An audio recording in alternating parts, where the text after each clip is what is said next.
میں نے جب یہ سوال آپ کے سامنے رکھا یا عوام کے سامنے رکھا نا، تو صرف عوام کو مطمئن کرنے کے لیے کہ عوام کو سمجھ میں آئے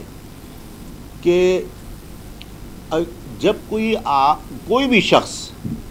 اپنی علیحدگی کو جسٹیفائی کرنے میں کامیاب ہو جائے گا نا، اور عوام اس کی جسٹیفیکیشن کو تسلیم کریں گے، تو اس کا مقصد یہ کہ پھر اس میں اتنی ہمت و طاقت ہے کہ وہ ظاہر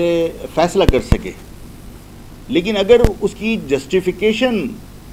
نہیں دے سکتا علیحدگی کی، اور آخر میں نتیجہ لوگوں کے سامنے یہی نکلتا ہے کہ بھائی یہ مہاجر نام سے دستبردار ہونے کی وجہ سے الگ نہیں ہوئے، یہ کوئی اینٹی پاکستان سرگرمی الطاف کی نظر آئیں اس وجہ سے الگ نہیں ہوئے، بلکہ انہیں تو کوئی لے گیا تھا، اس دباؤ میں الگ ہوئے۔ تو دباؤ میں جب اپنے روحانی باپ سے علیحدگی اختیار کی جا سکتی ہے تو ان سے بغیر پوچھے پھر ملاپ کہاں سے ہو سکتا ہے؟ یہ بات اگر عوام کی سمجھ میں آ جائے تو عوام اس سراب کی کیفیت سے نکل جائے کہ ہاں سب ایک ہو جائیں گے۔ بھائی نہیں ہو سکتے یہ لوگ جب تک ان میں ہمت نہ ہو۔ اللہ کرے ان میں ہمت پیدا ہو جائے، اللہ کرے انہیں طاقت مل جائے کہ یہ فیصلہ کریں، اور ان لوگوں کو جنہوں نے تقسیم کیا ہے ان کے خلاف یہ مطلب فیصلہ کرنے کی ان کے اندر ہمت آ جائے۔ وہ اشارہ کر دیں، جس اشارے پہ بنے اس اشارے کو انڈائریکٹلی لے لیں گے، وہ اشارہ کر دیں۔ میں نے کل خبر سننے کے 10 منٹ بعد جواب دے دیا تھا، خاموشی کس بات کی؟ اور پیپلز پارٹی سے اگر خیر کی کوئی امید ہو اس 11 سال کے بعد تو اس شخص پہ تو ہم فاتحہ پڑھ سکتے ہیں، اس نیت پہ تو ہم فاتحہ پڑھ سکتے ہیں، اور وہ ان کو سب کچھ پتہ ہے تو وہ اعلان کر دیں،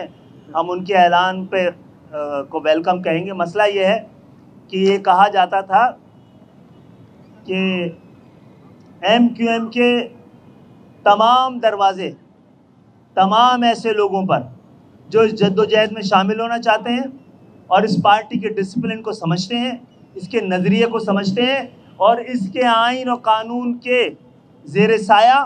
اس کے نیچے اور پیچھے رہ کر کام کرنے کے لیے حوصلہ رکھتے ہیں، اتنی صلاحیت رکھتے ہیں، ان کو میں بھی نہیں روک سکتا، ان کے لیے دروازے کھلے۔ پاکستان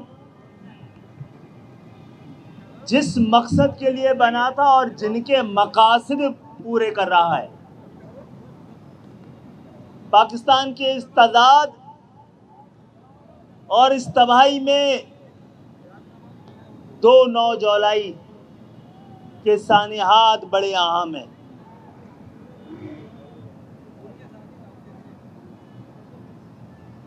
ایک 9 جولائی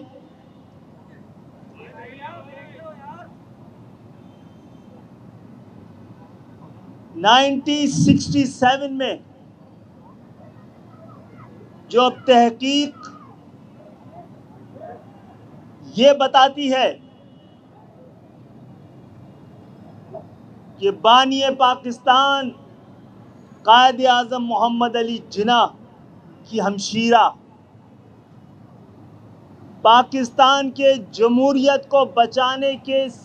لیے جو صف اول کا دستہ تھا اس کی قائد محترمہ فاطمہ جناح کی پرسرار موت کو اب لوگ قتل ثابت کر چکے ہیں۔ ان کو پاکستان، نظریہ پاکستان، پاکستان کی جمہوریت، پاکستان کے مستقبل کا واسطہ دے کے کھڑا کیا گیا تھا انتخاب میں، ایک عامر، ایک جابر،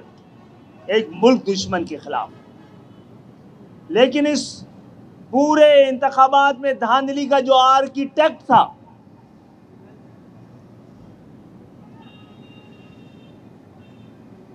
جس کو استعمال کیا غیر ملکی طاقتوں نے بھی، پاکستان میں غیر جمہوری طاقتوں نے بھی، وہ شخص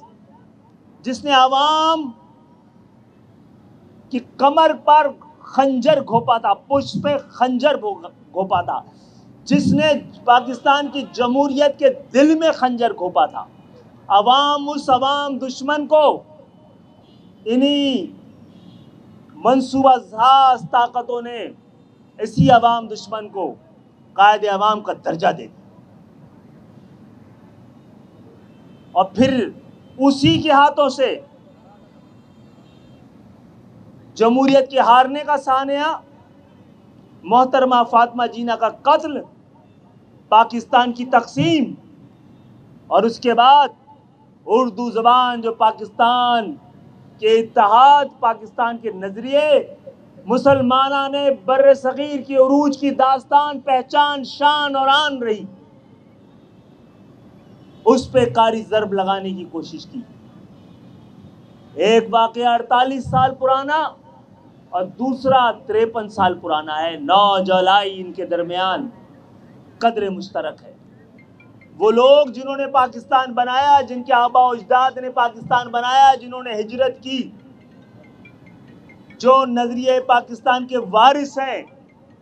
اور اس پاکستان کے بھی انہوں نے طے کر لیا ہے، انہوں نے طے کر لیا ہے کہ پاکستان جس مقصد کے لیے بنا تھا، اس مقصد پر دوبارہ پاکستان کو واپس لائیں گے۔ ایک سندھو دیش کے درپردہ منصوبے بنانے والی، نسل پرست اور جعلی اکثریت رکھنے والی حکومت کو سندھ صوبے پر 11 سال سے مسلط کیا ہوا ہے، تاکہ پاکستان کو چلانے والا، پاکستان کو بچانے والا، پاکستان کو پالنے والا، پاکستان کو ترقی دینے والا، استحکام دینے والا، محفوظ رکھنے والا شہر اور قوم، اس کو ڈھا دیا جائے۔ آج 9 جولائی کا پیغام ہے ان کے لیے، ہم زندہ ہیں، ہم زندہ ہیں، اور شکست تمہارا مقدر ہے۔